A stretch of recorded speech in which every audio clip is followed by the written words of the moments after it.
کیوں اتنی تاکید؟ من استخف بالصلاۃ، جو اپنی نماز کو خفیف سمجھے وہ ہم اہل بیت میں سے نہیں، لیس منا، یا کب کہا لن تنالوا شفاعتنا، اسے کبھی ہماری مطلب جو ہمارے سسٹم میں نہیں ہے، جو ہمارے نظام میں نہیں ہے، جو ہمارے نیٹ ورک میں نہیں ہے، اسے کبھی بھی ہماری شفاعت نصیب نہیں ہوتی۔ نماز میں بہترین ایکسرسائز ہے۔ فرمایا ہمارے شیعہ دن میں 51 رکعت نماز پڑھتے، مور دین 50 رکعت، ہم تو 17 پہ رک جاتے ہیں۔ آج جتنے بھی آرتھوپیڈ ہیں، جتنے بھی جمناسٹک والے ہیں، جتنے بھی جم والے ہیں، جتنے بھی انسانوں کی ہیلتھ پہ کام کرنے والے ہیں، وہ کہتے ہیں منیمم انسان کو ڈیلی 40 to 50 منٹس ایکسرسائز کرنی چاہیے۔ اب یہ ساری ایکسرسائز کہاں کرنے جاتے ہیں؟ جم کے اندر۔ اب یہ بھی جم والا چکر تھوڑے امیروں کے چوچلے تھے۔ پہلے غریب اینٹیں اٹھاتے تھے، بیل چلاتے تھے، گھر کا کام کرتے تھے، وہ سارے کام ہوتے تھے۔ امیر نے بیل چلائے نہیں اینٹیں، تو اس کے لیے انہوں نے پھر لوہے کے ڈمبل ومبل بنا دی کہ اب تو بھی جا، محنت یہ بھی کر رہا ہے، پسینہ یہ بھی بہا رہا ہے، وہ بھی بہا رہا ہے۔ فرق یہ ہے کہ مزدور محنت کر کے پیسہ کماتا ہے، یہ پیسہ دے کے فری میں ڈمبل اٹھاتا ہے، فری میں اٹھاتا ہے۔ اب انسان 5 منٹ کے لیے سوچے کم از کم 50 منٹس ایکسرسائز کرنی ہے۔ آج کسی آرتھوپیڈ کو لائیے، کمر کا درد ہے، گھٹنے کا درد ہے، مسلس کا ایشو ہے، کہتے ہیں جا ایکسرسائز کر۔ اگر اللہ کی ایکسرسائز میں نہیں آؤ گے تو جم بھیجے گا آپ کو۔ دنیا کی بہترین ایکسرسائز کون سی ہے؟ جا کے ڈاکٹر سے پوچھئے۔ باڈی کو اسٹریچ کرنا۔ کبھی دیکھا کوئی کتا جم جائے؟ اب جم جانا بری بات نہیں ہے کہ مولانا کتے نہیں جا رہے، تو مثال دے رہا ہوں۔ کوئی جانور دیکھا وہ جم جائے؟ مطلب کوئی پراپر خاص ایکسرسائز کرے۔ لیکن ہم سے زیادہ طاقتور ہوتے ہیں، مسلز بڑے ان کے اچھے ہوتے ہیں۔ وجہ آپ نے دیکھا ہوگا، جانور بڑی نیند کرنے کے بعد کیا لیتا ہے؟ انگڑائی لیتا ہے۔ اسپیشلی پاکستان میں کتے بہت ہیں، تو وہ باڈی کو کیا کرتے ہیں؟ اسٹریچ کرتے ہیں۔ بہترین ایکسرسائز باڈی کو اسٹریچ کرنا، کھچاؤ پیدا کرنا۔ اور نماز کے مستحبات میں آؤ گے کہ جب رکوع میں جاتے ہو تو کمر کیا ہو؟ سیدھی ہو۔ گھٹنے کیا ہو؟ آپ کے گھٹنے اسٹریچ ہوتے ہیں، کمر سیدھی ہوتی ہے۔ سجدہ جاؤ تو سجدہ لمبا ہونا چاہیے، کہ اس طرح ہاتھ نہیں رکھو جس طرح جانور رکھتا ہے اپنے ہاتھ یا بکری رکھتی ہے۔ تھوڑا لمبا اسپیس ہو تمہارے سجدے میں، کمر سیدھی ہو۔ رکوع میں جاؤ تو کمر ایسی ہو، اگر گلاس بھی رکھا جائے گلاس گرے نہ۔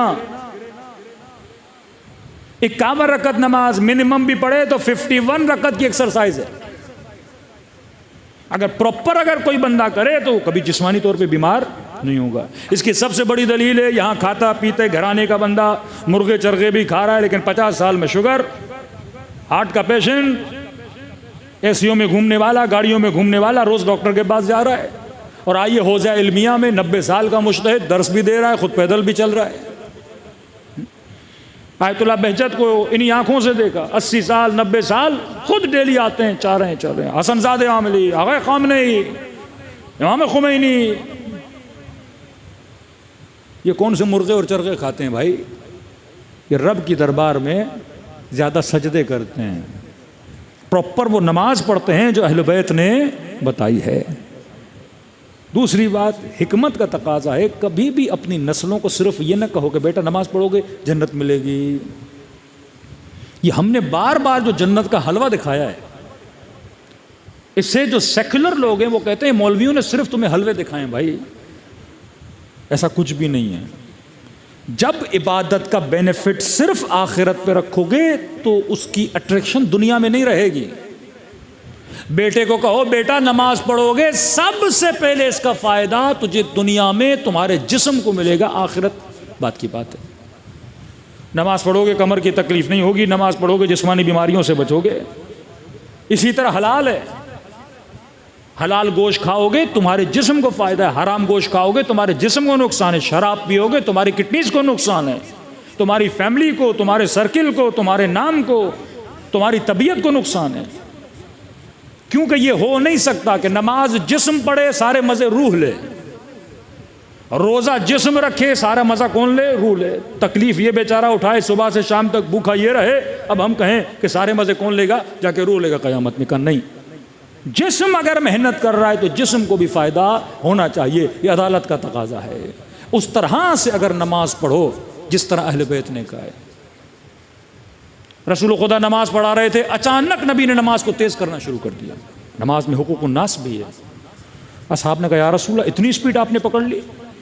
فرمایا تو نے سنا نہیں، خواتین میں سے ایک بچے کے رونے کی آواز آ رہی تھی، تو میں سمجھ گیا کہ بچہ ماں سے جدا ہے اور ماں نماز میں ہے، میں نے جلدی نماز پڑھائی تاکہ ماں اپنے بچے تک پہنچے۔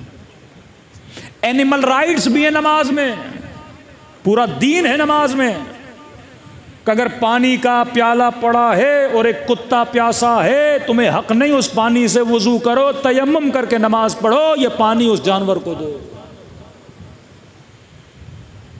جس جگہ پہ نماز پڑھو وہ جگہ غصبی نہیں ہونی چاہیے۔ نماز میں لوگوں کے حقوق بھی ہیں، نماز میں ذکر غذا بھی ہے۔ نماز پڑھتے ہو تو شکم میں جو کھانا ہو وہ لقمے حلال ہونا چاہیے۔ حرام کا پیسہ کھا کر اور شکم میں لقمہ ڈال کے نماز پڑھو گے کہ نماز باطل ہے۔ نماز میں غذا بھی ہے، نماز میں حقوق الناس بھی ہے، نماز میں ذکر لباس بھی ہے، تو بہترین لباس پہن کے نماز میں آیا کرو۔ نماز میں زینت بھی ہے، فرمایا اپنی زینتوں کو نماز میں لایا کرو، عطر لگایا کرو، خوشبو لگایا کرو۔ مکروہ ہے گھر میں پیاز کھا کے نماز جماعت آ کے بندہ پڑھے، 4-5 بندوں کو بے ہوش کر دے۔ کا لہسن کھایا ہے، پیاز کھایا ہے، مکروہ ہے کہ جماعت میں آ کے کھڑے ہو جاؤ۔ خوشبو لگاؤ تاکہ لوگ تم سے اٹریکٹ ہوں۔ اچھا لباس پہنو، یہ نہیں مہنگا لباس، اچھا لباس جو دکھنے میں اچھا ہو، جس میں نظم ہو، ضبط، کروڑوں کا نہیں، اچھا لباس پہن کے آؤ۔ یہ بچے مسجد میں آتی ہے، ساری ٹریننگز نماز میں ہوتی ہیں۔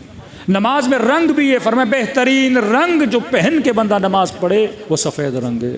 اکثر آپ خواتین کی چادریں نماز کی دیکھی ہوں گی، سفید ہوتی ہیں۔